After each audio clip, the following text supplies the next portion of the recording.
Updates at pinakahuling mga usapin sa mundo ng palakasan.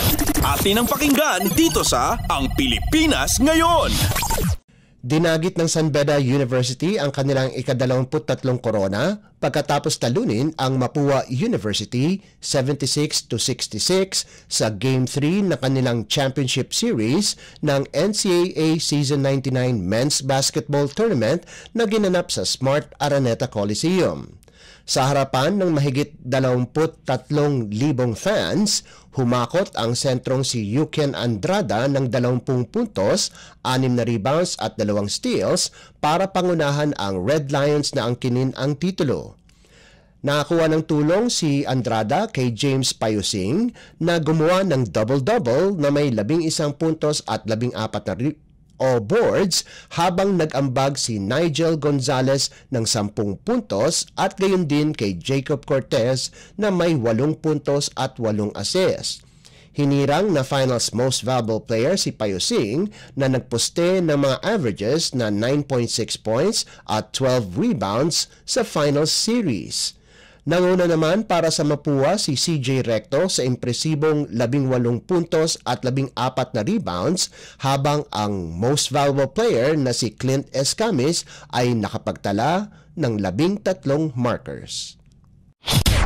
Updates at pinakahuling mga usapin sa mundo ng palakasan. Atin ang pakinggan dito sa Ang Pilipinas Ngayon. Tuluyan nang nakapasok ng quarterfinals ang Meralco pagkatapos buwagin ang Converge 105-99 sa 2023 PBA Commissioner's Cup na ginanap sa Inaris Sports Center sa Antipolo City. Ito ang ika-4 na sunod-sunod na panalo ng Bolts na may 6-1 record, sapat para makatabla ang Phoenix sa number 2 spot ng team standings at mapalakas ang tsansa sa twice-to-beat advantage sa quarters. Pinangunahan muli ni import Zach Lofton ang Meralco sa nagawa niyang 34 na puntos, 8 rebounds at 4 na assists.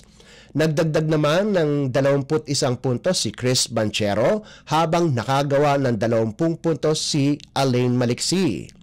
Nakakuha din ng tulong ang Bolts kina Bong Quinto at Chris Newsom na nakascore ng 13 at 11 puntos ayon sa pagkakasunod. Nasayang naman ang nagawang 25 puntos ni Justin Arana, pati na rin ang 20 markers ni Alex Stockton para sa Converge na nakakuha lamang ng 13 puntos mula kay import Jamil Wilson. Updates at pinakahuling mga usapin sa mundo ng palakasan.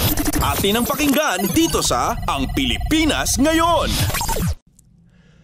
Nakuha muli ng Creamline Cool Smashers ang korona ng Premier Volleyball League o PVL ng 2023 Second All-Filipino Conference.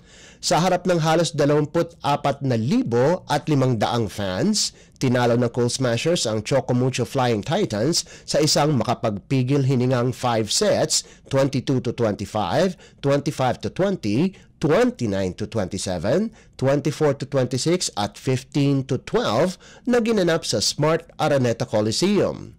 Nakumpleto din ng Creamline ang sweep sa season kung saan napanalo nila ang lahat ng kanilang asignatura na 15 laro tungo sa titulo.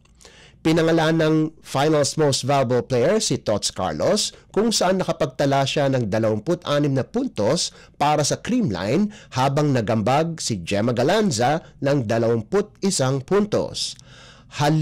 Halimaw muli si League Most Valuable Player na si Cici Rondina ng Chocomucho sa nagawa nitong 33 puntos, subalit ang malalim na lineup ng Creamline ang nakatulong para muli nilang kunin ang kampyonato. Ito ang ika-7 korona ng Creamline sa PVL at ikalawang titulo ngayong season kung saan nagkampiyon din sila sa First All-Filipino Conference. Updates at pinakahuling mga usapin sa mundo ng palakasan. Atin ang pakinggan dito sa Ang Pilipinas Ngayon. At yan ang pinakahuling balita sa larangan ng palakasan. Para sa Radyo Pilipinas World Service, ito po si Leo Magpayo. Magandang araw. Updates at pinakahuling mga usapin sa mundo ng palakasan. Atin ang pakinggan dito sa Ang Pilipinas Ngayon.